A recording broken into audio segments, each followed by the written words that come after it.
You wipe the counter clean. You spray the line of ants crawling along the baseboard. You watch them curl up and die, and you feel like you won.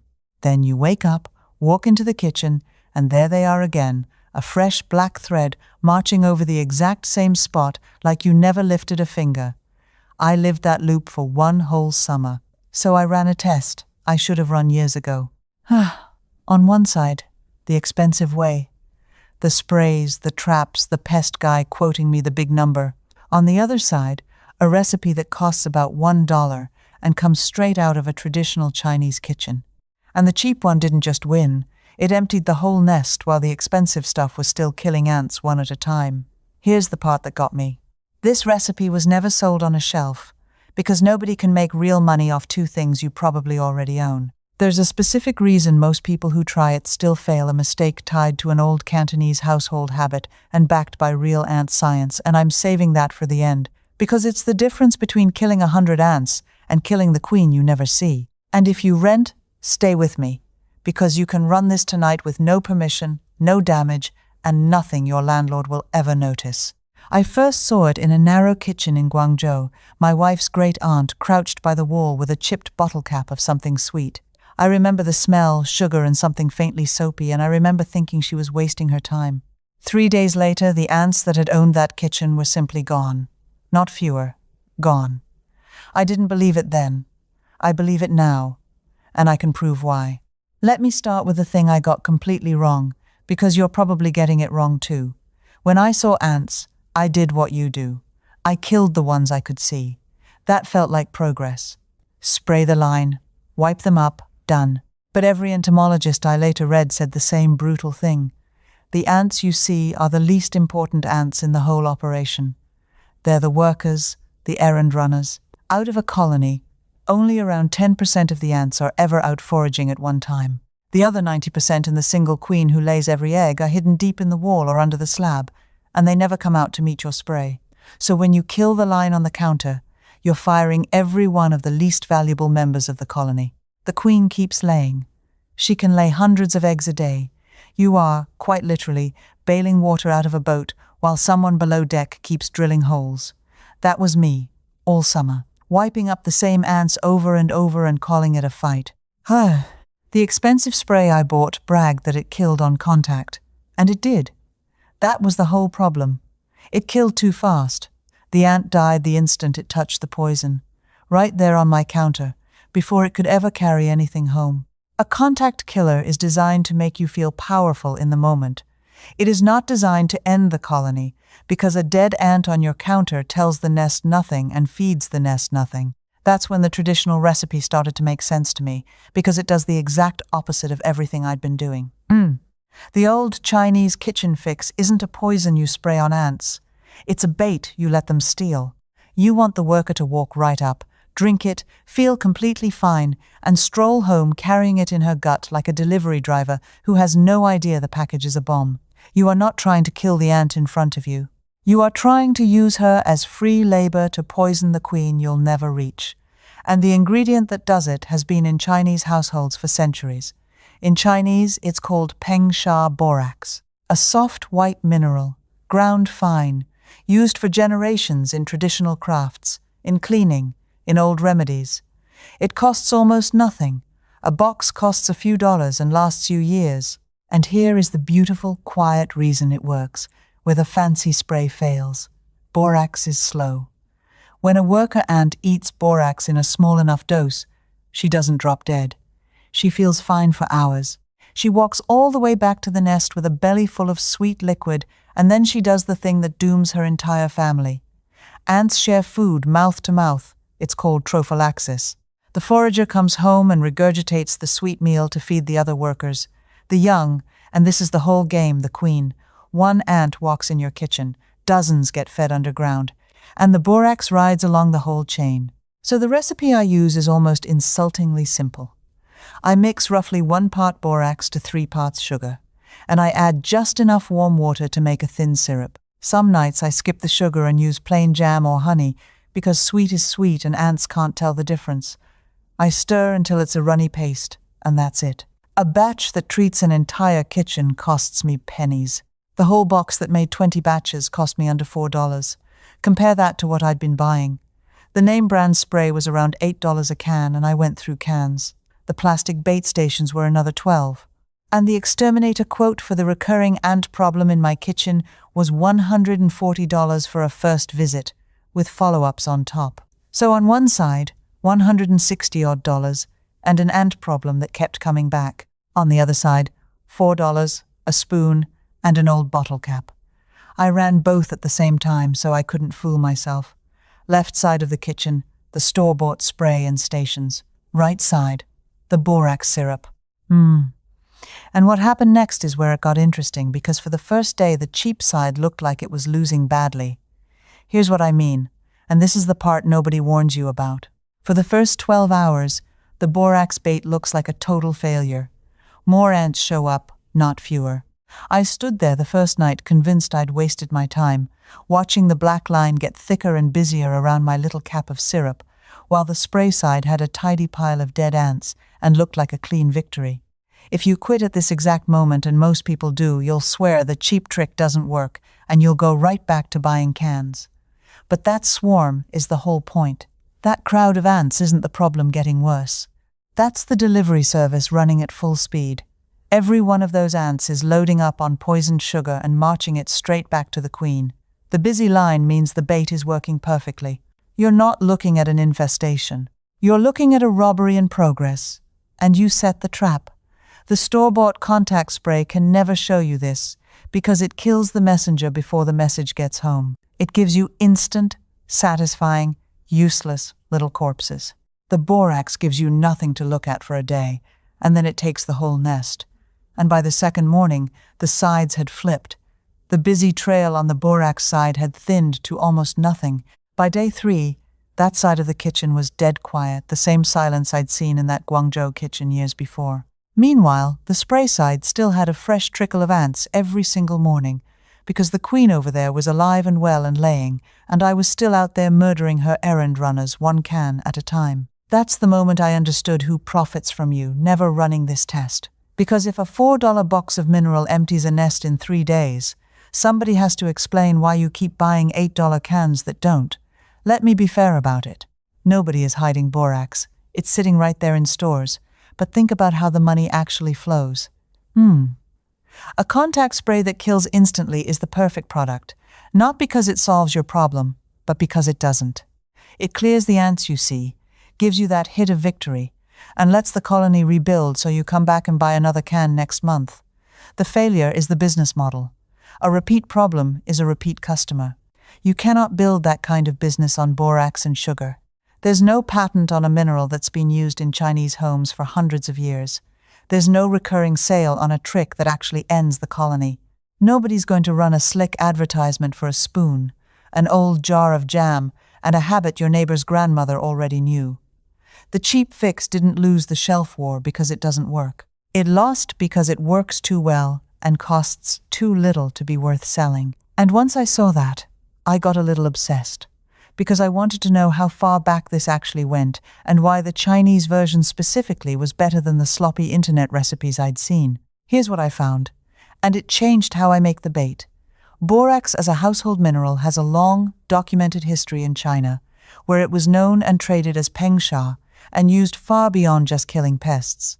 It shows up in old craft and medicine records going back centuries, which means ordinary households had it on hand long before anyone sold a bug spray. So when ants came for the sugar jar or the rice, people didn't run to a store. They reached for what was already in the cupboard and they baited. They didn't chase. That instinct, patience over panic, feed the enemy instead of fighting him at the door, is the whole difference between the traditional method and the modern one. But the traditional recipe had one more piece of wisdom baked into it that the modern sprays threw away, and it's the piece almost everyone gets wrong today. It's about the dose. And it's about to become the reason your bait either destroys the nest or does nothing at all. Hold that thought, because first I promised you something, and I keep my promises. If this shift in thinking, unlearning the instinct to kill fast and learning to be patient instead, is the kind of thing you want more of, I put a lot of these deep dives into a book called House Fixes. It collects the traditional methods I've tested against the expensive modern products, the ones where the cheap side keeps winning, written out step by step so you can run them without watching a video. You can find it linked in the description below. Now, back to the recipe itself, because the ingredient at the heart of this fix has been sitting in Chinese households for centuries, and understanding exactly what it is changes how you use it. If you rent, this next part was built for you, so stay right here. I know exactly what you're thinking, because I've read your comments on every video like this. You're thinking this is fine for people who own their homes and can tear into a wall or call a contractor. You think the good fixes always need permission you don't have. Not this one. This is the rare fix that is actually better for renters, because it's completely invisible and it comes with you when you leave. Here's how I'd run it in a rental tonight. You don't spray anything. You don't drill anything. You don't touch the walls, the cabinets, or anything your landlord could ever point to on a walkthrough. You take a cotton ball, soak it in the borax syrup, and set it on a bottle cap or a square of foil right where you see the ants traveling. That's it. It sits there quietly doing its work, and when you're done, you throw the cotton ball in the trash, and there is zero trace you ever did anything. If you've got kids or pets and you're nervous about an open dish, you make it even more discreet. Take a small jar with a lid. Poke 2 or 3 little holes near the bottom, soak your cotton inside, and screw the lid on. The ants walk in through the holes, feed, and carry it home. Curious fingers and curious paws stay out. You can tuck that jar behind the toaster or under the sink, and nobody knows it's there. And here's the thing renters never hear. This method targets the nest, not your unit. Most apartment ant problems come from a colony living in a shared wall. Under the building, out in the landscaping territory you don't control and can't legally touch. You can't tear open a shared wall. But you don't have to. You let the workers come to your bait, eat, and carry the poison back into that wall for you. You're reaching a nest you're not even allowed to access, using nothing but a cotton ball and a bottle cap. No permission, no damage, no deposit lost. And when you move out, the whole operation fits in your pocket. I had a stretch renting a place with an ant trail that came up through a gap in the floor tile I was flatly not allowed to touch. The building wouldn't do anything about it. I set 2 capped jars along the baseboard, walked away, and within a few days the trail through my untouchable floor gap simply stopped. I never found the nest. I never needed to. The ants delivered my package for me. So whether you own the place or you're counting down a lease, you've got the same tool. But owning the tool isn't enough, because there's a way to do this that fails, and a way that empties the nest overnight, and that's the secret I've been holding. Here it is. This is the mistake that ruins almost every homemade ant bait, and once you know it, you'll understand why my Guangzhou memory ended the way it did. Everybody's instinct and mine. The first time is to think if a little borax kills ants, then more borax kills them faster. So people dump it in. They make a strong, harsh mix, half borax, packed with the stuff, figuring they'll really nail these bugs. And that is precisely why it fails. Remember the whole plan. The worker has to survive the walk home. She has to feel fine long enough to travel back into the wall and share the meal with dozens of others and the queen. If your bait is too strong, the poison works too fast. The forager gets sick and dies right there by the dish, or halfway home on the counter, before she ever feeds anyone. You've just recreated the exact failure of the expensive contact spray, a dead ant that told the nest nothing. A strong bait kills the messenger. A weak bait kills the colony. The research on this is blunt. Ant scientists who study bait found that low concentrations of borax, we're talking somewhere around 1%, and generally under 5% of the bait killed the entire colony, while strong concentrations killed the nearby workers so fast that the bait actually performed worse. Read that again. The weaker bait wiped out the whole nest. The stronger bait left the queen alive. Less poison, more death. It's completely backwards from how we're trained to think, and it's the single most important number in this entire video. So what does 1% actually look like in a kitchen? It means a tiny amount of borax. When I said 1 part borax to 3 parts sugar earlier, that's a starting point for a stubborn nest, but the traditional Cantonese habit I watched was even gentler than that. That great aunt in Guangzhou wasn't making a strong poison. She was making a sweet drink with just a whisper of peng sha in it, barely a pinch stirred into a spoon of syrup. I thought she was being stingy, being cautious. She wasn't. She was being smart. She'd learned, the way that knowledge passes quietly through a family, that the bait has to be gentle enough for the ant to carry it home. Weak on purpose, patient on purpose. That's the secret finale.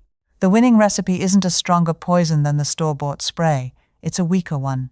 It's a barely there pinch of a centuries-old Chinese mineral, stirred into sugar water until it's just faintly medicinal, set out in a cap, and left alone. The strength that everybody reaches for is the exact thing that saves the queen. The gentleness that looks like weakness is what kills the whole nest. And you can test this yourself this weekend for about $1. Get a box of Borax, a few dollars, lasts you years. Stir a small pinch, less than a quarter teaspoon, into 2 tablespoons of sugar dissolved in a little warm water. Soak a cotton ball, drop it on a bottle cap, and set it exactly where you see the ants walking. Then, and this is the hardest part, do nothing. Don't spray, don't wipe the trail, don't panic when the crowd gets bigger the first night. Let them rob you blind. Give it 3 days. If you want to be thorough, put out 2 baits, because ants change their appetite. Some days a colony craves sugar, some days it craves grease and protein, especially when the queen is producing young. So next to your sweet cotton ball, mix a little borax into a dab of peanut butter or a bit of bacon grease. Now you've covered both cravings, and no matter what the colony is hungry for that week, they carry your bait home. That 2-bait trick is what turns a good result into a total wipeout. Let me put the 2 sides next to each other one last time, because when I saw it written down, I actually felt a little stupid for all the summers I'd wasted. The expensive route. $8 a can, $12 a station, $140 service call, ants back within the week, over and over, forever. The traditional Chinese route. Under $4 for a box of borax that outlasts the problem, a spoon of sugar, a cotton ball, and a quiet, empty kitchen by day 3. One method sells you a feeling. The other one ends the colony. The thing I keep coming back to is how close I came to never knowing. If I'd trusted the tidy pile of dead ants on the spray side and quit on the borax the first night like it looked like I should, I'd still be buying cans right now. I'd have called the cheap trick a myth. The whole win was hidden inside the one night it looked like a loss, and inside a pinch so small it looked like it couldn't possibly matter. That's the part that stays with me. This didn't survive because a company kept it alive. No company could. You cannot bottle patience. You cannot patent a pinch. It survived because grandmothers in narrow kitchens kept doing it and kept showing the next person, quietly, without a label or a price tag, for hundreds of years. It got pushed off the shelf not because it lost, but because there was never any money in it. It lived in homes instead of in stores. And now it lives in yours. So the next time you see that black thread crawling along your baseboard, you don't have to run to the store and you don't have to reach for a can. You've got a $4 box, a spoon of sugar, and something better than any spray. You know why the cheap one wins. You know to make it weak. You know to leave it alone. You know the swarm on night 1 is the delivery, not the disaster. And you know the queen you never see is the only ant that ever mattered. If you made it this far, you're not the type who wants to be sold to. You're the type who wants proof, who'd rather run the test in your own kitchen than take some company's word for it. That's exactly who this is for. So let me ask you something specific, and I really do read these. When you set out your first bait and the ants swarm it harder on night 1, are you going to hold your nerve and leave it alone, or is your gut telling you to wipe it up right now? Tell me honestly in the comments. I want to know which instinct is stronger for you, because that one moment is where most people lose. And if you've already used borax before and it flopped, tell me how much you used, because I'd bet money it was too strong. If you want more of this, the cheap Chinese fix put head-to-head against the expensive product, tested in a real kitchen, until one of them wins, subscribe and stand with the people who test it instead of trusting the label. Next time I'm settling something that started a fight in my own house, a clogged, slow drain that the $40 chemical bottle couldn't move, against a 2-ingredient trick from a Chinese kitchen that cleared it in one pour. You will not believe which one I had to unclog twice. I'll see you there. This video showed you why the old way works. but the exact borax bait recipe mixed and placed right, the part that reaches the queen, is waiting inside the old home wisdom. In there, you can ask me your own question, and a real person, me, answers you myself. You won't be alone, thousands of thrifty homeowners just like you are already inside. Just point your phone's camera at the code on screen. Cancel anytime. One click. If this helped with your ant troubles, why not subscribe and stay a while? I have plenty more simple, low-cost home remedies right here, waiting to make your life a little easier.